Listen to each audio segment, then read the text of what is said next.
جی السلام علیکم، کیا حال ہے سب لوگ خیریت سے؟ گڈھا پور صاحب نے نئے احتجاج کا اعلان کر دیا ہے۔ اب یہ احتجاج کب ہوگا، کیسے ہوگا، کیوں ہوگا، کس طرح ہوگا؟ گڈھا پور صاحب کا کہنا ہے کہ اس بار پورے پاکستان میں ہوگا اور ہم پورا پاکستان بند کر دیں گے۔ کیسے کریں گے گڈھا پور صاحب، یہ ہم آپ کو آج کے ویلاگ میں بتائیں گے۔ اور سپریم کورٹ آف پاکستان نے نئے چیف جسٹس کے لیے 3 نام پیش کر دیے ہیں۔ اب سوال یہ ہے کہ اگر ان تینوں میں سے کوئی ایک چیف جسٹس بننے کے لیے تیار نہیں ہوتا تو پھر آپشن کیا ہے پارلیمانی کمیٹی کے پاس، یہ بھی ہم آپ کو آج کے ویلاگ میں بتائیں گے۔ اور پاکستان تحریک انصاف نے اس پارلیمانی کمیٹی کا بائیکاٹ کر دیا ہے جس سے چیف جسٹس آف پاکستان کا فیصلہ کرنا ہے۔ پاکستان تحریک انصاف کا ایشو کیا ہے؟ کبھی یہ کمیٹی کے اندر آتی ہے، کبھی یہ کمیٹی کے اندر نکل جاتی ہے، کبھی یہ مسودہ پاس کرتی ہے، کبھی اس مسودے کو ریجیکٹ کر دیتی ہے۔ آخر ایشو کیا ہے پارٹی کا، یہ بھی ہم آپ کو آج کے ویلاگ میں بتائیں گے۔ اور مینگل گروپ کے وہ سینیٹر جنہوں نے گورنمنٹ کے ووٹ کو سپورٹ کیا تھا سینٹ کے اندر، قاسم رونجو صاحب، وہ پہلی مرتبہ پبلک کے سامنے آئے ہیں اور انہوں نے ایک دکھ بھری کہانی سنائی ہے۔ اس دکھ بھری کہانی کے اندر کون کون سے ایشوز چھپے ہوئے ہیں یہ بھی ہم آپ کو آج کے ویلاگ میں بتائیں گے۔ ویسے اینی ہو انہوں نے سینٹ سے استعفیٰ دے دیا، کیوں استعفیٰ دیا ہے یہ بھی پوری تفصیل کے ساتھ آپ کو اسی ویلاگ میں بتایا جائے گا۔ اور ہم آج کے ویلاگ میں آپ کو یہ بھی بتائیں گے کہ پاکستان تحریک انصاف کے وہ 5 منحرف ایم این ایز جنہوں نے ترامیم کے حق میں ووٹ دیا تھا وہ ڈی سیٹ نہیں ہو رہے ہیں۔ الیکشن کمیشن انہیں فارغ نہیں کر رہا اور نہ ہی وہ قومی اسمبلی کی نشستیں فارغ ہوں گے۔ جب تک قومی اسمبلی، یہ والی قومی اسمبلی برقرار ہے اس وقت تک وہ اس نشست پر برقرار رہیں گے۔ کیسے رہیں گے یہ بھی ہم آپ کو آج کے ویلاگ میں بتائیں گے۔ لیکن ویلاگ کی طرف جانے سے پہلے میری آپ سے ریکویسٹ ہے کہ چینل کو سبسکرائب ضرور کیجیے گا اور یہ جو بیل آئیکن ہے اس کو ضرور پریس کریں تاکہ نوٹیفیکیشن آپ کو ملتا رہے۔ اور یہی وہ سپورٹ ہے، یہی وہ فیور ہے جو آپ ہماری کر سکتے ہیں۔ 5 لاکھ سبسکرائبرز ہونے میں اب صرف 35,000 بچے ہیں۔ میرا خیال ہے یہ مرحلہ بھی بڑی آسانی سے پورا ہو جائے گا۔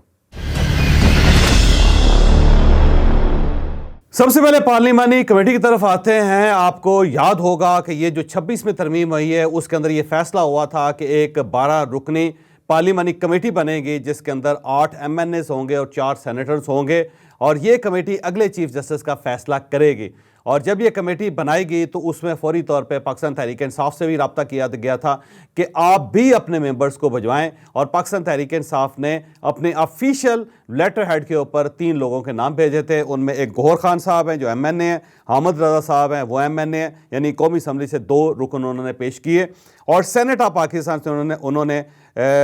بیرسٹر علی ظفر صاحب کا نام پیش کیا۔ تو اس طرح 3 لوگ پاکستان تحریک انصاف کے اس کمیٹی کا حصہ بن گئے اور اس کے بعد یہ نوٹیفیکیشن جاری ہو گیا۔ لیکن جب آج کمیٹی کا اجلاس ہونا تھا تو اس سے پہلے تینوں ممبرز نے اعلان کر دیا کہ ہم اس کمیٹی کے اجلاس میں شریک نہیں ہوں گے، ہم ان ترامیم کو مانتے ہی نہیں ہیں۔ تو آج جب اجلاس شروع ہوا تو اس میں 3 سیٹیں جو پاکستان تحریک انصاف کی تھی وہ خالی رہیں، اور پھر اس کے بعد یہ فیصلہ کیا گیا، کمیٹی نے یہ فیصلہ کیا کہ آئندہ جو ہمارا اجلاس ہوگا اس میں اگر کوئی رکن نہیں آتا تو اس کے باوجود بھی کارروائی جاری رہے گی، اور ہم نے 2/3 میجارٹی سے فیصلہ کرنا ہے اگلے چیف جسٹس کا، لہذا اگر یہ 3 لوگ نہ بھی آئیں تب بھی یہ فیصلہ ممکن ہے، فیصلہ ہو سکتا ہے۔ لیکن ساتھ ہی یہ فیصلہ کیا گیا کہ ایک آخری اتمام حجت کے طور پہ ایک وفد بنا کے ان کے پاس بھیجا جائے اور انہیں راضی کرنے کی کوشش کی جائے کہ جناب آپ اس پارلیمانی کمیٹی کا حصہ ہیں تو آپ کمیٹی میں ضرور شریک ہوں تاکہ آپ کا ووٹ آنا چاہیے۔ اگر آپ جسٹس منصور علی شاہ صاحب کو چاہتے ہیں تو آپ کو چاہیے کہ وہاں ڈٹ کے جسٹس منصور علی شاہ صاحب کی حمایت میں بات کریں، آپ بتائیں کہ جسٹس منصور علی شاہ صاحب کو کیوں چیف جسٹس ہونا چاہیے۔ جب آپ کو ایک پلیٹ فارم مل رہا ہے، جب آپ کو موقع مل رہا ہے تو آپ اس موقع کو ضائع کیوں کر رہے ہیں؟ تو 4 رکنی ایک وفد بنا جس نے پاکستان تحریک انصاف سے رابطہ کیا۔ اب 8:30 بجے دوبارہ میٹنگ ہوئی ہے لیکن پاکستان تحریک انصاف نہیں شریک ہو رہی اس پارلیمانی کمیٹی میں۔ انہوں نے کہا جی ہماری سیاسی کمیٹی نے فیصلہ کیا ہے اور سیاسی کمیٹی کا فیصلہ جو ہے حرف آخر ہوتا ہے، اگر وہ ہمیں دوبارہ الاؤ کر دیں گے تو ہم اس کمیٹی کا حصہ بن جائیں گے۔ سر دست ہم ان ترامیم کو نہیں مان رہے اور ہم اس کمیٹی کا حصہ بھی نہیں بن رہے۔ اب یہاں پہ ایک بہت بڑا سوال پیدا ہوتا ہے کہ پاکستان تحریک انصاف کا پچھلے 15 دنوں کا اگر آپ تضاد دیکھیں تو آپ حیران ہی رہ جائیں گے۔ مثلا جب یہ ایک پارلیمانی کمیٹی بنی تھی جس نے ترامیم کا فیصلہ کرنا تھا اور اس میں شاید 31 ارکان تھے، اور اس میں پاکستان تحریک انصاف کے ارکان موجود تھے، اور پاکستان تحریک انصاف کے ارکان نے 10 میٹنگز اٹینڈ کی اور وہاں پہ انہوں نے باقاعدہ اپنی ان پٹ دی، وہاں پہ وہ گفتگو کرتے رہے۔ پھر اس کے بعد ایک دوسرا مسودہ مولانا فضل الرحمان صاحب نے تیار کیا تھا اور پاکستان تحریک انصاف مولانا فضل الرحمان صاحب کے ساتھ مل کے مسودہ تیار کرتی رہی۔ پھر وہ مسودہ جب تیار ہو گیا تو پھر گوہر خان صاحب نے مولانا فضل الرحمان صاحب کے ساتھ کھڑے ہو کے کہا کہ ہم ایک مسودہ اس کے اوپر رضامند ہو گئے ہیں، ہمارا اتفاق رائے ہو گیا ہے،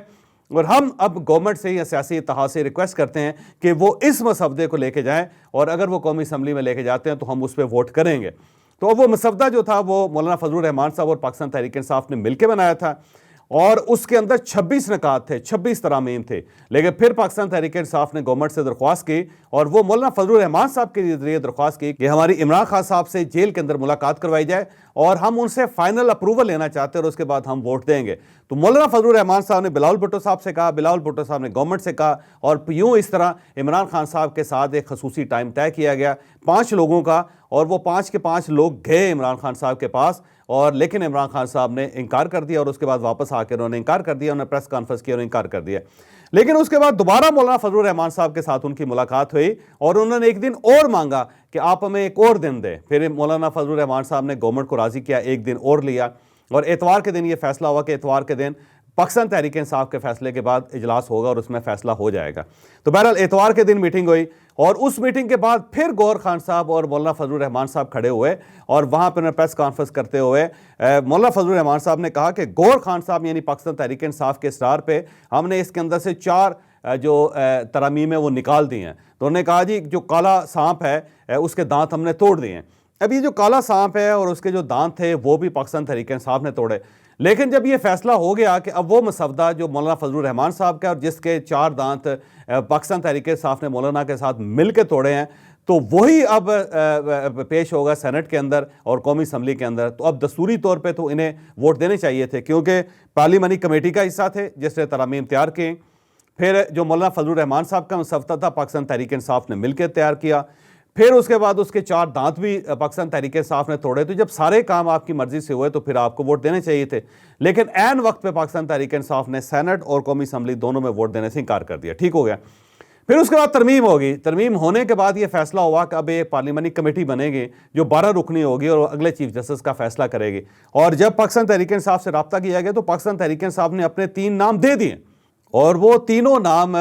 پھر نوٹیفیکیشن کا حصہ بن گئے، اور جب وہ نوٹیفیکیشن کا حصہ بن گئے تو پھر انہوں نے کہا جی اب ہم پارلیمانی کمیٹی کا حصہ نہیں بن رہے۔ اور اس دوران ایک اور ڈیولپمنٹ ہوئی کہ پاکستان تحریک انصاف کا جو انٹرا پارٹی الیکشنز ہیں جس سے ظاہر سپریم کورٹ آف پاکستان نے اس کے خلاف فیصلہ دے دیا تھا، اس کے خلاف ایک نظر ثانی درخواست سپریم کورٹ آف پاکستان کے اندر دائر تھی، اور وہ قاضی فاضل صاحب کی سربراہی میں وہ بینچ اس کو سن رہا تھا۔ تو حامد خان صاحب نے وہاں جا کے قاضی فاضل صاحب سے کہا کہ آپ اب یہ نہیں سن سکتے کیونکہ ترامیم منظور ہو گئی ہیں، اور نئی ترامیم کے مطابق اب یہ کیس آئینی بینچ کے پاس جائے گا، تو آپ یہ نہیں سن سکتے، جس میں قاضی فاضل صاحب کا کہنا تھا کہ ہمارے پاس کوئی ترامیم نہیں آئی، جب تک وہ نہیں آتی اس وقت تک ہم پرانے سسٹم کے مطابق چلیں گے۔ تو حامد خان صاحب نے سپریم کورٹ آف پاکستان میں جا کے ان ترامیم کو تسلیم کر لیا۔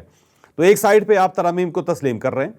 ایک سائیڈ پہ آپ پارلیمانی کمیٹی جو ہے اس کو بھی تسلیم کر رہے ہیں، اور اس میں اپنے 3 نام بھی دے رہے ہیں، اور اسی طرح آپ مسودے کو باقاعدہ ویٹ کر رہے ہیں، مولانا فضل الرحمان صاحب کے ساتھ مل کے اس کے 4 دانت بھی توڑ رہے ہیں، لیکن اس کے بعد پھر آپ وہیں پہ۔ تو پاکستان تحریک انصاف میرا خیال ہے کہ ذہنی انتشار کا شکار ہو گئی ہے، ایک سٹیپ لیتی ہے، پھر ایک سٹیپ واپس لیتی ہے، پھر آگے جاتی ہے، پھر واپس آتی ہے، پھر ایک سفر طے کرتی ہے، پھر اس سفر کو آؤٹ کرتی ہے، وہاں سے نکلتی ہے اور واپس آتی ہے۔ تو ایسا لگتا ہے جیسے پارٹی یو ٹرن پہ چل رہی ہے، اور کبھی یو ٹرن پہ اس طرح چلتی ہے اور کبھی اس طرح چلنا شروع کر دیتی ہے، اور اسی وجہ سے پارٹی کا اپنا بھی سٹرکچر خراب ہو رہا ہے اور پورے پاکستان کا بھی۔ تو پارٹی کو سوچنا چاہیے کہ ہم نے آخر کرنا کیا ہے، یہ پارٹی کے اندر ہو کیا رہا ہے، کبھی آپ یہ کر دیتے ہیں، کبھی آپ وہ کر دیتے ہیں۔ ابھی مجھے ایسا محسوس ہوتا ہے کہ اگر گورنمنٹ نے جسٹس منصور علی شاہ صاحب کا نام طے کر دیا اور انہیں چیف جسٹس بنا دیا تو یہی پارٹی ہوگی جو ان کے خلاف بات کر رہی ہوگی، اور جب جسٹس منصور علی شاہ صاحب چپ کر کے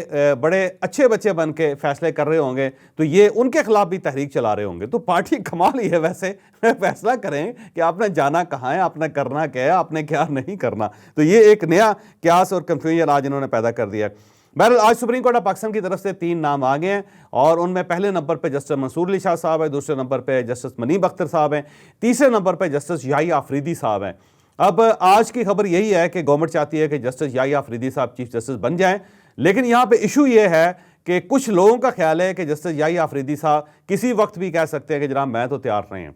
اور میں اپنے آپ کو جونیئر سمجھتا ہوں، اور میرے کیونکہ اوپر 2 سینئر ججز موجود ہیں تو ان کی موجودگی میں چیف جسٹس نہیں بن سکتا۔ تو یہ ایک امکان موجود ہے، ایک انسیکیورٹی اس کمیٹی کے ذہن میں موجود ہے. تو اس کے لیے فیصلہ کیا گیا ہے کہ اگر جسٹس یحییٰ آفریدی صاحب نہیں بنتے تو پھر جسٹس امین الدین احمد صاحب جو چوتھے نمبر پہ ہیں ان کو پھر آفر کی جائے گی, پھر ان کو چیف جسٹس بنایا جائے گا. لیکن اس کے باوجود میرا خیال یہ ہے کہ اب بھی امکان موجود ہے کہ جسٹس منصور علی شاہ صاحب کا فیصلہ کر لیا جائے, کیونکہ اب کمیٹی یہ کنسیڈر کر رہی ہے کہ جب ساری چیزیں بدل گئی ہیں, معاملات ٹھیک ہو گئے ہیں, اب ان کے پاس وہ اختیارات نہیں ہیں کہ وہ پاکستان تحریک انصاف کو فائدہ پہنچا سکتے ہیں, تو ہمیں جسٹس منصور علی شاہ صاحب کو چیف جسٹس بنانے میں کوئی حرج نہیں ہونا چاہیے. تو میرے بیک اپ مائنڈ یہی ہے کہ ہو سکتا ہے یہ قرعہ جسٹس منصور علی شاہ صاحب کے نام ہی نکل آئے اور وہی چیف جسٹس آف پاکستان ہو. اب سوال یہ ہے کہ اگر وہ چیف جسٹس آف پاکستان بن گئے تو پھر پاکستان تحریک انصاف کیا کرے گی, کیونکہ وہ تو ایک پوزیشن لے چکے ہیں.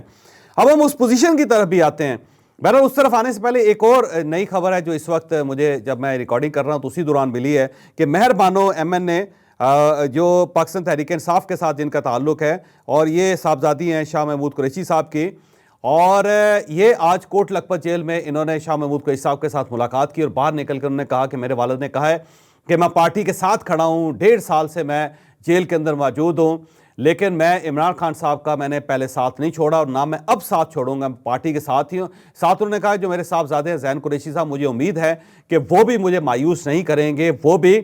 پارٹی کے ساتھ غداری نہیں کریں گے. تو مہر بانو صاحب نے ایک میسج یہ دیا شاہ محمود قریشی صاحب کی طرف سے. اب ہم آتے ہیں جسٹس منصور علی شاہ صاحب اور گنڈا پور صاحب کی طرف. گنڈا پور صاحب نے آج اعلان کیا ہے کہ اگر جسٹس منصور علی شاہ صاحب چیف جسٹس نہیں بنتے تو ہم پورے پاکستان کے اندر احتجاج کریں گے اور اس بار پورا ملک بند کریں گے. پہلے پورا ملک بند ہوگا, پھر ہم اسلام آباد کی طرف مارچ کریں گے. تو اب 2 سوال یہاں پہ پیدا ہوتے ہیں. گنڈا پور صاحب نے اس سے پہلے بھی پورا ملک بند کرنے کی کوشش کی, نہیں ہو سکا. 3 مرتبہ وہ اسلام آباد کے اوپر یلغار کر چکے ہیں لیکن ایک بار بھی کامیاب نہیں ہوئے, اور آخری مرتبہ تو پھر انہیں 12 اضلاع پیدل کراس کر کے پشاور واپس جانا پڑ گیا تھا. یہ صورتحال تھی اور اپنے ورکرز کو وہ یہیں چھوڑ کے چلے گئے تھے اسلام آباد کے اندر. وہ ورکرز آج بھی جیل کے اندر بند ہیں, اور جو اپنے ساتھ وہ مشینری لے کر آئے تھے خیبر پختونخوا کی, وہ بھی اسلام آباد کے اندر پڑی ہوئے. ان کی فائر بریگیڈ کی گاڑیاں بھی ابھی تک یہیں پہ ہیں, اور وہ جو 38 سرکاری گاڑیاں جو ایکسائز ڈپارٹمنٹ سے انہوں نے لی تھی وہ بھی اسلام آباد کے اندر کھڑی ہوئی ہیں. تو گنڈا پور صاحب کا جو پچھلی ان کی یلغار تھی اس میں وہ فائر بریگیڈ کی گاڑیاں یہاں چھوڑ گئے, سرکاری گاڑیاں یہاں چھوڑ گئے, اس کے ساتھ ساتھ وہ اپنے پولیس اہلکار یہاں پہ چھوڑ گئے, وہ اپنے ورکرز یہاں چھوڑ گئے, اور ساتھ وہ 38 ایکسائز کی گاڑیاں بھی یہاں چھوڑ گئے. تو پہلے تو وہ یہ حاصل کریں, اس کے بعد پھر وہ انقلاب کا اعلان کریں. اور اگلا سوال یہ پیدا ہوتا ہے کہ جب یہ سارا کام ہو رہا تھا, ترامیم ہو رہی تھی, ایک کمیٹی بنی ہوئی تھی, مولانا فضل الرحمان صاحب کے ساتھ ملاقاتیں ہو رہی تھی, عمران خان صاحب کے ساتھ بھی ملاقات ہو رہی تھی, گنڈا پور صاحب کیوں اتنا عرصہ خاموش رہے؟ وہ تو پشاور میں بھی نہیں تھے, اپنے آبائی حلقے میں چلے گئے تھے اور وہاں چپ کر کے خاموشی سے بیٹھ گئے تھے وہ. اور جو یہ سب کام ہو گیا اور سیاسی کمیٹی نے فیصلے کر لیے تو اس کے بعد گنڈا پور صاحب نے بولنا شروع کر دیا. اب انہوں نے کہا جی کہ جسٹس منصور علی شاہ صاحب نہیں بنیں گے تو ہم پورے پاکستان کے اندر احتجاج کریں گے. بھائی پچھلے احتجاج کا کیا بنا, اور یہ جو آپ پچھلا پورا ہفتہ خاموش رہے ہیں اس کی کیا وجہ تھی؟ کہ چپ کا روزہ رکھا ہوا تھا گنڈا پور صاحب نے, اور کیا وہ چپ کے روزے کا وقت ختم ہو گیا کہ اب وہ انہوں نے بولنا شروع کر دیا؟ تو عجیب سی بات ہے, اب اس کا کیا کہا جا سکتا ہے. جناب بی این پی مینگل کے گروپ کے جو سینیٹر ہیں قاسم رونجو صاحب, آج وہ میڈیا کے سامنے آئے اور ان کے ساتھ اختر مینگل صاحب بھی کھڑے تھے, اور راجہ ناصر عباس صاحب بھی ان کے ساتھ تھے. اور قاسم رونجو صاحب کا یہ کہنا تھا کہ مجھے کچھ لوگ لے گئے تھے, 6 دن مجھے انہوں نے اپنی حراست میں رکھا, جس جگہ رکھا گیا وہاں بہت زیادہ مچھر تھے, میں ڈائلسس پہ ہوں. 2 مرتبہ وہ میرے ڈائلسس کے لیے بھی مجھے لے کے گئے, انہوں نے ڈائلسس بھی کروائے. پھر جب مچھر کی وجہ سے مجھے ملیریا ہو گیا تو پھر مجھے اسپتال لے گئے, وہاں انہوں نے میرا علاج بھی کروایا. میں ان سے کہتا رہا کہ بھائی میں پاکستان چھوڑ کے نہیں جا رہا, مجھے گھر پہنچا دیں, لیکن انہوں نے مجھے گھر نہیں پہنچایا. پھر اس کے بعد وہ سینٹ لے کے گئے اور پھر ووٹ دینے کے بعد مجھے اپنے گھر پہنچایا گیا اور میں اب رہا ہوا. تو انہوں نے اپنا ایک نیریٹو بیان کیا ہے کہ 6 دن ان کے ساتھ کیا ہوتا رہا. اب یہاں پہ ایک سوال یہ پیدا ہوتا ہے کہ ٹھیک ہے یہ تکلیفیں ان کی تھی قاسم رونجو صاحب کی, لیکن جب وہ 6 دن رکھے گئے اور اس کے بعد جب وہ سینٹ میں آئے تو انہیں چاہیے تھا کہ سینٹ میں کھڑے ہو کے اپنی بپتا سناتے, اپنی داستان سناتے, اور اس کے بعد وہ ووٹ نہ دیتے, کیونکہ وہاں پہ تو کسی نے گن پوائنٹ پہ ان کو نہیں کہا تھا کہ آپ ووٹ بھی دیں اور خاموش رہیں. تو یہ جو دلچسپ قسم کی خاموشی ہے 2 دن بعد جب ٹوٹی ہے, تو اس کو اب کیا کہا جا سکتا ہے؟ یہ میرا خیال ہے کوئی کلندرانہ قسم کی بات ہے کہ پہلے آپ پریشر میں تھے, پھر اور پریشر اتنا تھا کہ آپ سینٹ کے اندر کھڑے ہو کے بھی آپ نہیں بولے اور چپ کر کے آپ نے ووٹ دیا اور اس کے بعد واپس آ گئے اور اب آپ بول رہے ہیں. تو میرا خیال یہ وہ موقع ہے جو جنگ کے بعد یاد آیا ہے قاسم روجا صاحب کو. بزرگ آدمی ہیں, میں ان کے بارے میں مزید کوئی بات نہیں کہہ سکتا. اختر مینگل صاحب کو بہرحال چاہیے کہ وہ ان سے پوچھیں کہ یہ اس وقت کیوں نہیں بولے جب ان کے پاس بولنے کی گنجائش موجود تھی. بہرحال انہوں نے سینٹ سے استعفیٰ دے دیا ہے, اب یہ سینیٹر نہیں رہے اور جو ہی ان کا استعفیٰ قبول ہو جائے گا تو پھر یہ مکمل طور پہ فارغ ہو جائیں گے. پاکستان تحریک انصاف کے وہ 5 رکن جنہوں نے گورنمنٹ کے حق میں ووٹ دیا, ترامیم پاس کروائی, ان کے بارے میں گورنمنٹ نے فیصلہ کیا ہے اور اسپیکر صاحب نے فیصلہ کیا ہے کہ یہ ٹی سیٹ نہیں ہوں گے. گو پاکستان تحریک انصاف ان کا محاسبہ بھی کرنا چاہتی ہے اور انہوں نے ایک لیٹر بھی جاری کر دیا ہے اسپیکر صاحب کو کہ ان لوگوں کو فارغ کیا جائے, یہ اب ہماری پارٹی کے ساتھ ان کا کوئی تعلق نہیں ہے. لیکن ایشو یہ ہے کہ یہ 5 کے 5 آزاد لوگ تھے اور جب سپریم کورٹ آف پاکستان کا فیصلہ آیا تھا تو اس کے بعد یہ سب آزاد ہو گئے تھے اور انہیں اسپیکر ایاز صادق صاحب نے آزاد تسلیم کر لیا ہے. تو اب یہ آزاد ہیں اور جب یہ کسی پارٹی کے اندر ہیں ہی نہیں تو کسی پارٹی کے کہنے پہ کیوں ان کو فارغ کیا جائے گا. تو اب اسپیکر صاحب نے یہ فیصلہ کیا کہ یہ 5 کے 5 رکن جو ہے وہ رکن اسمبلی رہیں گے اور جب تک یہ اسمبلی برقرار ہے اس وقت تک ان کی سیٹ ختم نہیں ہوگی, کیونکہ یہ پاکستان تحریک انصاف کے ممبر ہیں ہی نہیں, یہ ان کے ایم این اے ہیں ہی نہیں, یہ آزاد ہیں اور آزاد شخص کسی کے حق میں بھی ووٹ دے سکتا ہے. لیکن پاکستان تحریک انصاف نے فیصلہ کیا ہے کہ وہ ان کے گھروں کا گھیراؤ کرے گی اور جہاں پہ بھی یہ نظر آئیں گے پارٹی ان کے خلاف لوٹا لوٹا کے نعرے لگائے گی. تو پاکستان تحریک انصاف نے ایک اور فیصلہ کر لیا ہے, ایاز صادق صاحب نے ایک دوسرا فیصلہ کر لیا. مجھے اجازت دیجیے, اگلے ویلاگ میں ملاقات.